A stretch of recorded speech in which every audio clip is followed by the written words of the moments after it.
Okay. Can you see my screen? Yes. Okay. Okay, so we can start now, Prabhuji? Yes, Mataji, you can start. Okay, okay. Hare Krishna, dear devotees, please accept my humble obeisances. All glories to Srila Prabhupada and Shri Guru and Shri Gauranga. I want to say thank you for giving me this opportunity to speak something about Srimad Bhagavatam.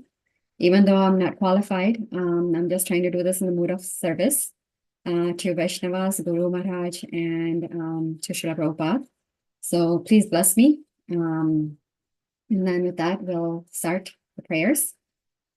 Om Ajnanatimidandhasya Jnananjana Shalakaya Chakshurunmilitam Yena Tasmai Shri Gurave Namaha Shri Chaitanya Manobhishtam Sthapitam Yena Bhutale Swayam Rupa Kada Mahyam Dadati Swapadantikam Vandeham Shri Guru Shri Yuta Padakamalam Shri Gurun Vaishnavamscha Shri Rupam Sagrajatam Sahagana Raghunathanvitam Tam Sajivam Sadvaitam Savadutam Parijana Sahitam Krishna Chaitanya Devam Shri Radha Krishna Padam Sahagana Lalita Shri Vishakhanvitamscha Hey Krishna Karuna Sindhu Deenabandhu Jagatpate Gopesha Gopika Kanta Radha Kanta Namostute Tapta Kanchana Gaurangi Radhe Vrindavaneshwari Rishabhanu Sute Devi Pranamami Hari Priye Vanchakapatarubhyascha Kripa Sindhubhya Eva Cha Patitanam Pavanebhyo Vaishnavebhyo Namo Namaha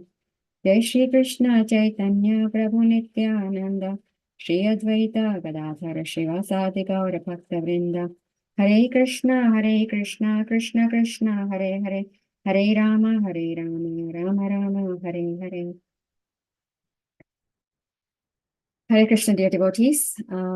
So today we'll be doing Srimad Bhagavatam, Canto 3, Chapter 13, text 40 through 42. So we'll read the verses first, and then we'll have discussion. So text 40. Damstragragotya bhagavam stvaya drita virajate bhudhara bhusabhudhara yatha vananihar sarato data drita matan gajendrasya sapatra padmini. Pranams. Damstra agra, the tips of the tusks. Kotya, by the edges. Bhagavan, O personality of Godhead. Tvaya, by you. Drita, sustained. Virajate, is so beautifully situated.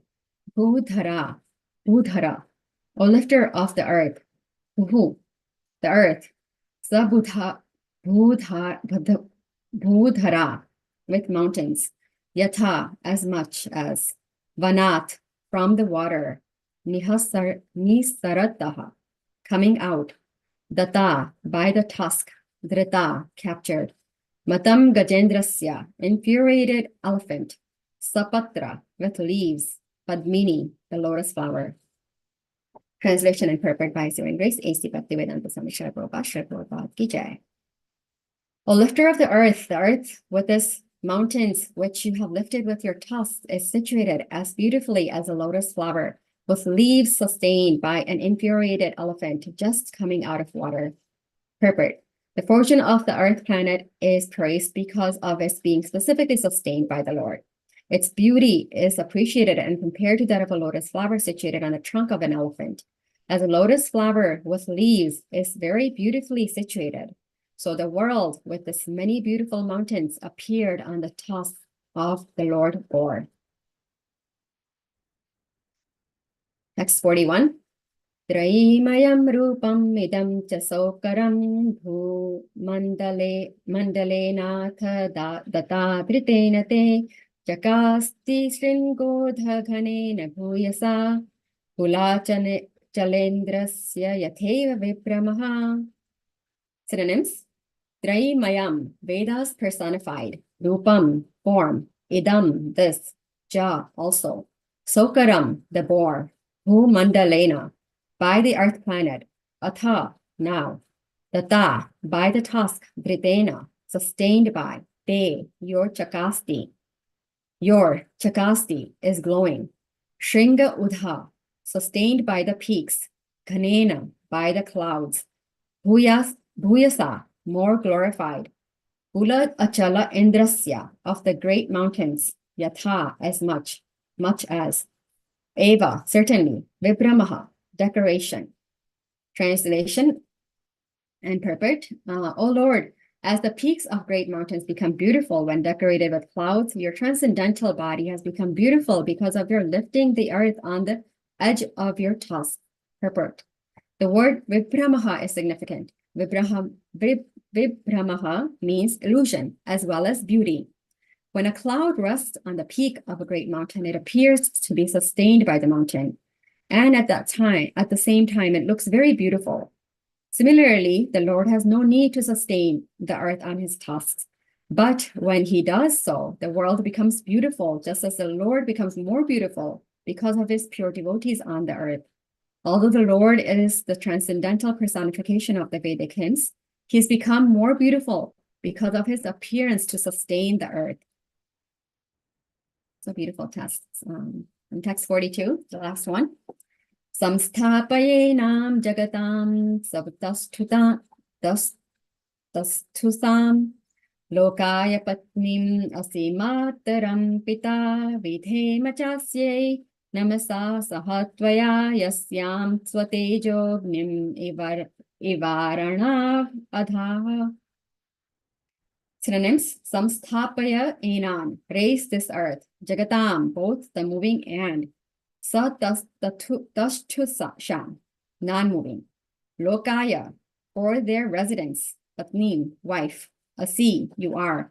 Mataram, the mother. Pita, the father. Vidhema, do we offer. Cha, also. Asye, unto the mother. Namasa, with all obeisances. Saha, along with. Vaya, with you. Yasyam, in whom. Swatejaha, by your own potency. Agnim, fire. Eva, likened. Arano, in the Arani wood. Adhaha, invested. Translation and purport. O Lord, for the residential purpose of all inhabitants, both moving and non-moving, this earth is your wife, and you are the Supreme Father. We offer our respectful obeisances unto you, along with Mother Earth, in whom you have invested your own potency, just as an expert sacrificer puts fire in the Arani wood. Purport. The so-called law of gravitation which sustains the planets is described herein as the potency of the Lord. This potency is invested by the Lord in the way that an expert sacrificial Brahmana puts fire in the Arani wood by the potency of Vedic mantras. By this arrangement, the world becomes habitable for both the moving and non-moving creatures. The conditioned souls who are residents of the material world are put in the womb of Mother Earth in the same way the seed of a child is put by the father in the womb of the mother. This conception of the Lord and the earth as father and the mother is explained in Bhagavad Gita 14.4. Conditioned souls are devoted to the motherland in which they take their birth, but they do not know their father. The mother is not independent in producing children. Similarly, material nature cannot produce living creatures unless in contact with the Supreme Father, the Supreme Personality of Godhead. Srimad Bhagavatam teaches us to offer obeisances unto the mother along with the father, the Supreme Lord, because it is the father only who impregnates the mother with all energies for the sustenance and maintenance of all living beings, both moving and non-moving.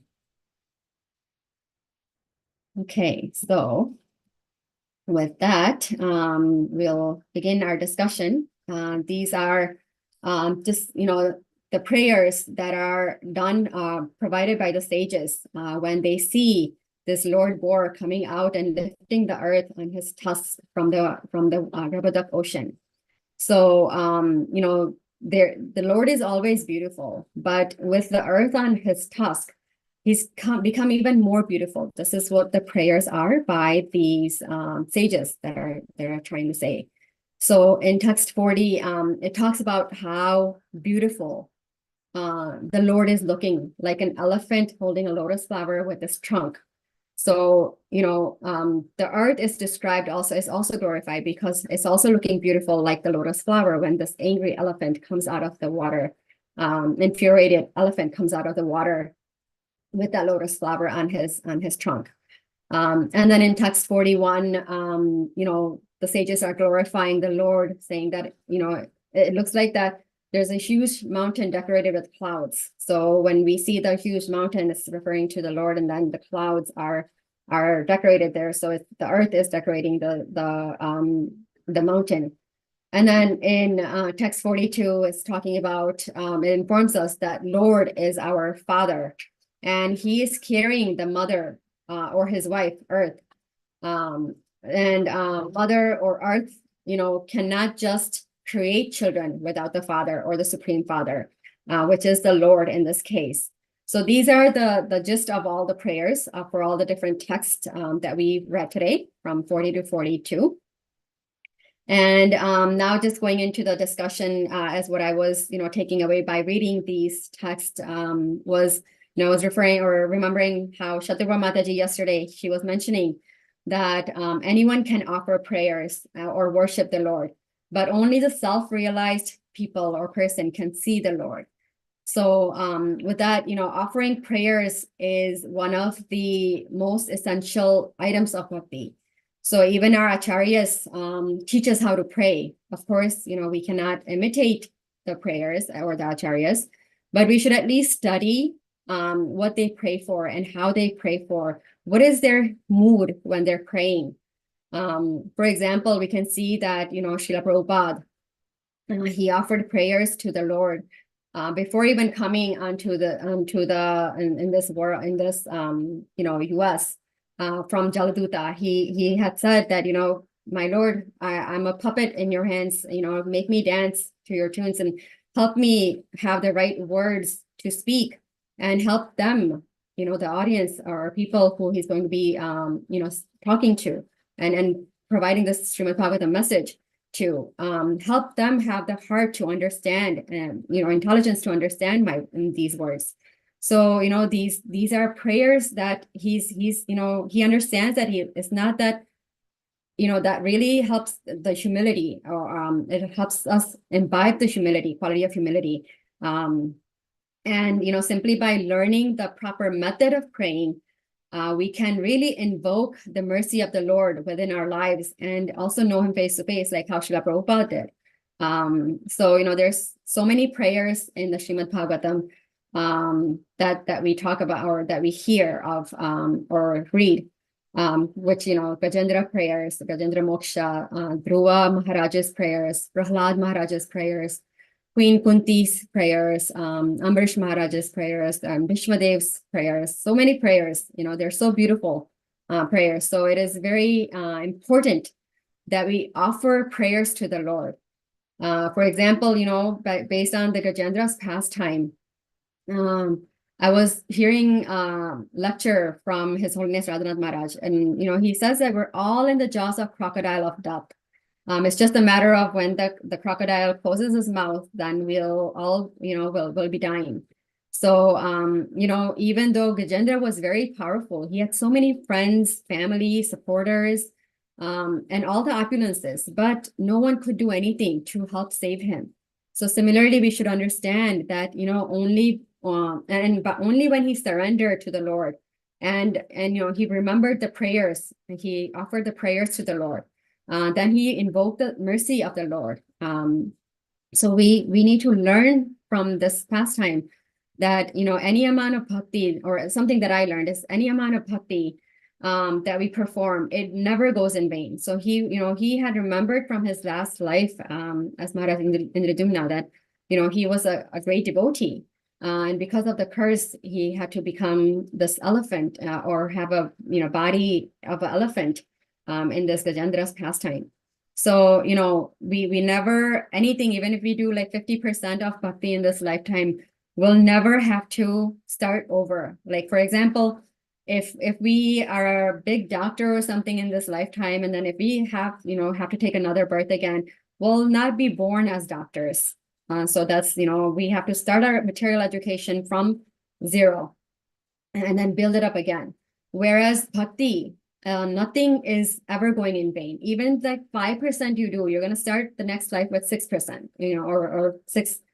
So it's very important to perform the bhakti. And, this also helps us understand how merciful the Lord is, when he provides, because nothing happens without his, he's created all of this, right?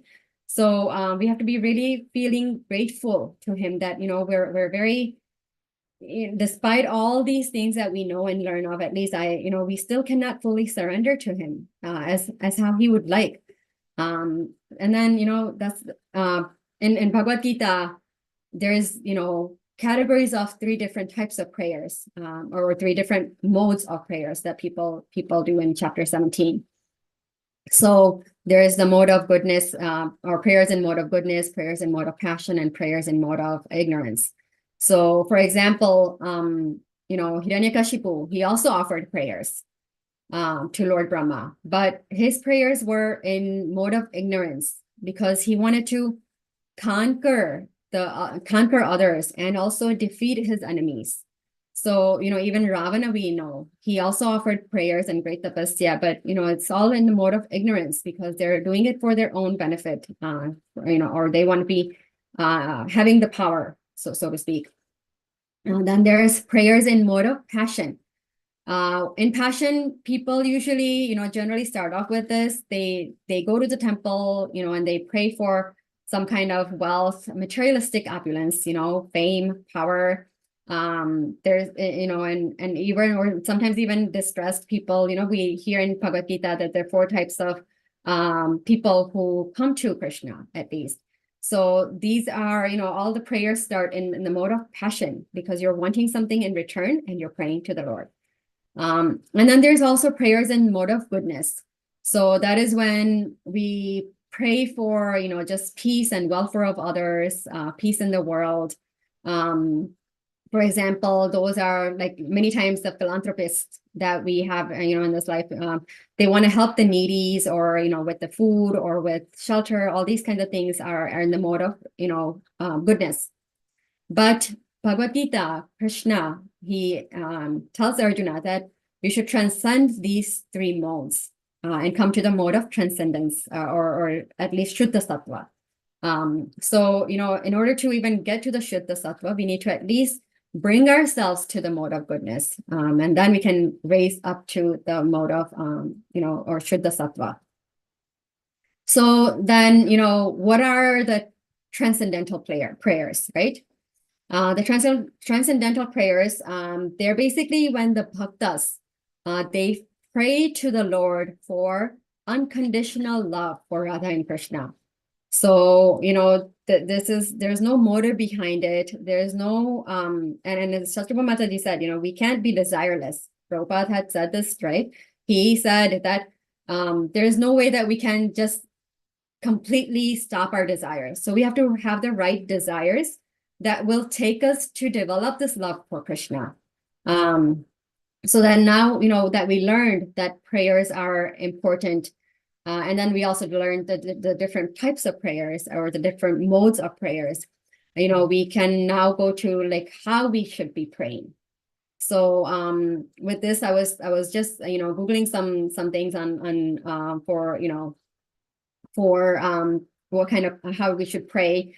And also I was hearing some lectures. So there's, I come up with there's 4 elements of prayers that we should have when we are offering prayers. So the first element is to glorify or adore, and, basically glorification of the Lord, where we can appreciate the mercy of the Lord, or appreciate the beauty of the Lord, or just the supreme position of the Lord, any kind of adoration or glorification is the first element. And then the second element is with humility and gratitude. So, with this, without any of this, we're basically, everything is superficial. So we need to express our own disqualifications to the Lord.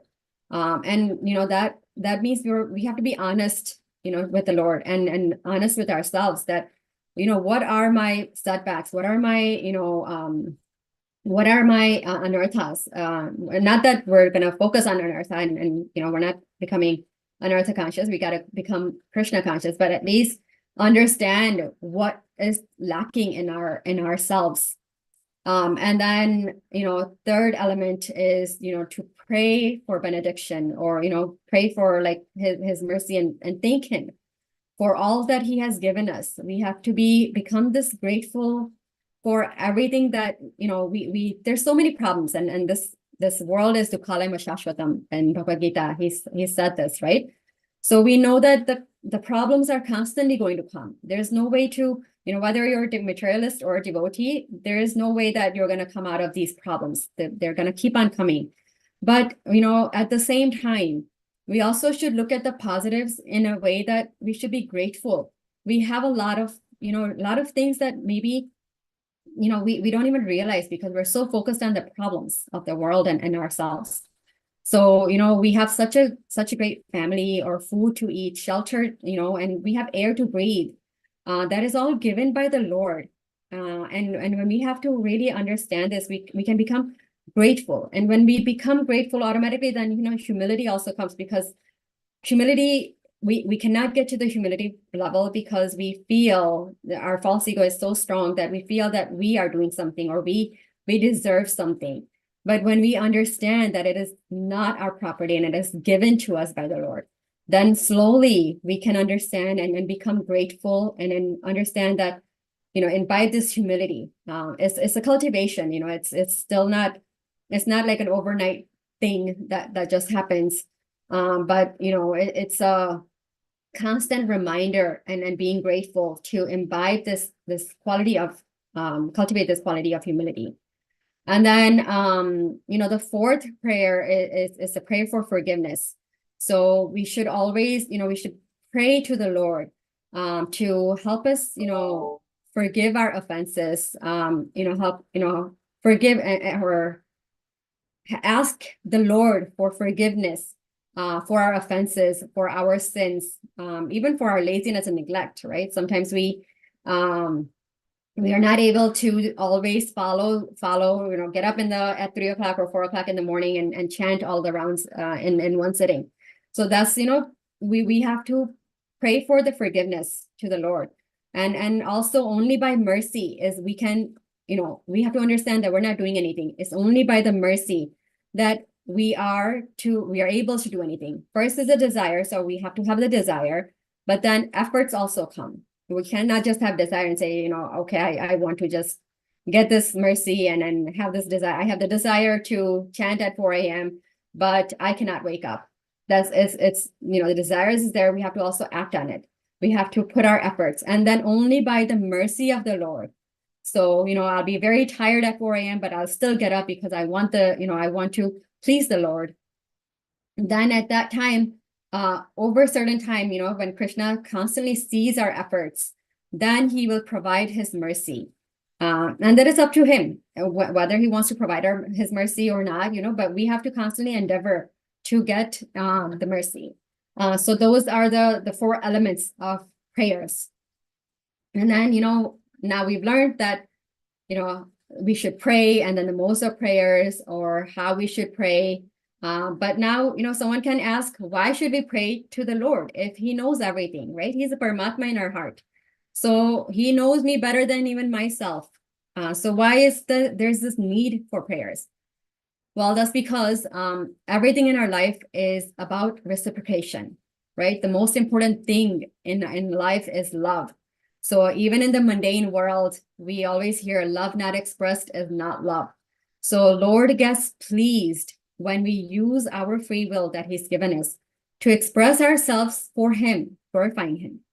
So this is, pleasing to the Lord. That's why we have to pray to the Lord. Even though he knows everything, we should still express ourselves, and we're taking that energy and time out of our free will to glorify him and ask, provide these prayers for the Lord.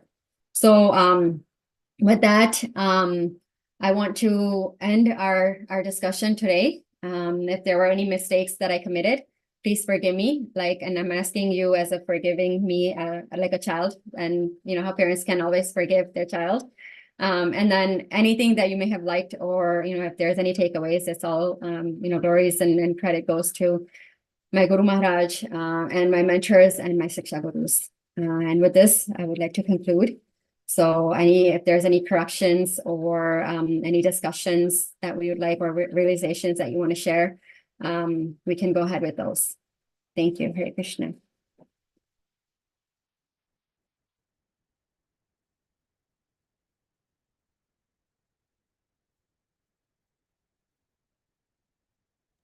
Hare Krishna. I really enjoyed the class, and I've always heard the power of prayers. I've heard many lectures, but this one was very simplified in all the points where why we should pray, how we should pray, and what's the purpose of the prayer. So I like that theme that you had. So that was very explanatory.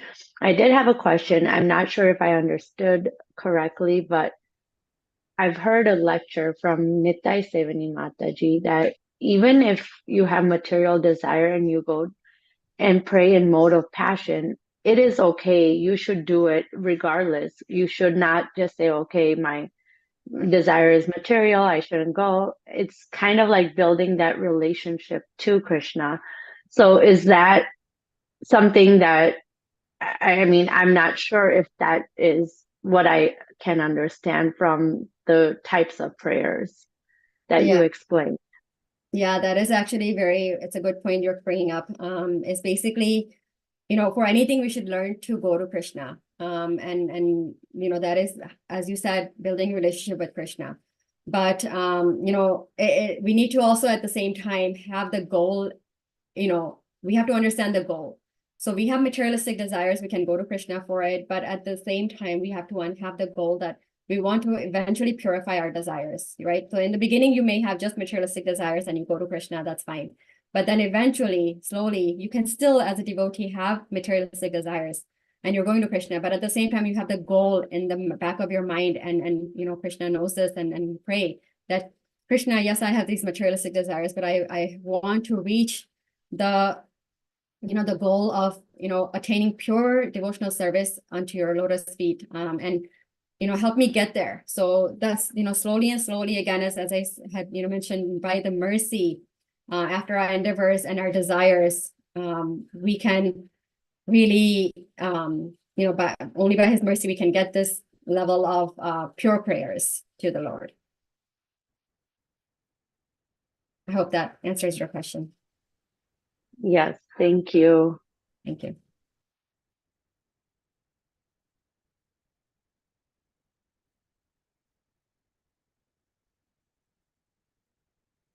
Hare Krishna Mataji, thank you so much for that. This is a very nice class. So you covered all components of the prayer, so thank you so much. Thank you, Prabhuji. Thank you. It's all praise to Srila Prabhupada, and I've just I've heard and copy pasted. It's nothing of mine, so I'm just messaging what I've learned.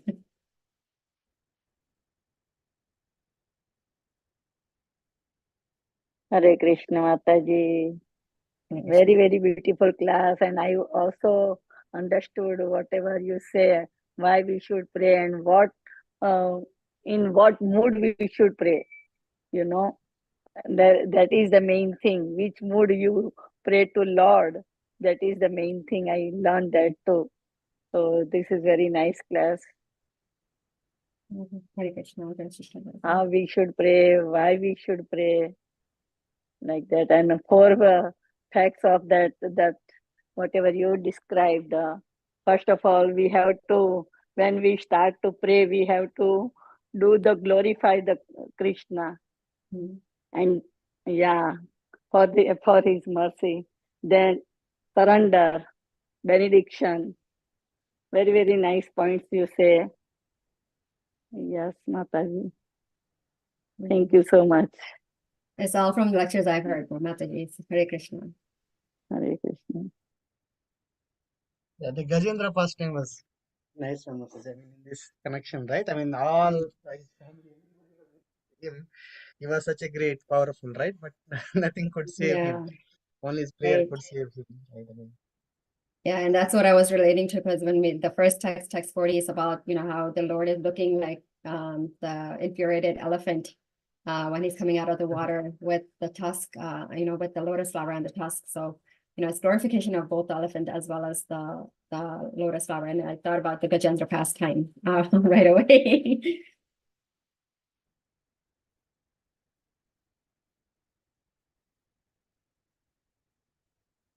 We'll end it if no other discussion. Yeah, we can end, Prabhuji, if there's nothing else. So, Vancha kalpatarubhyascha kripa sindhubhya vacha patitanam pavanebhyo vaishnavebhyo Vaishnavebhyo namo namah. Thank you. Srimad Bhagavatam ki jai, Srila Prabhupada Jai ki jai. ki jai.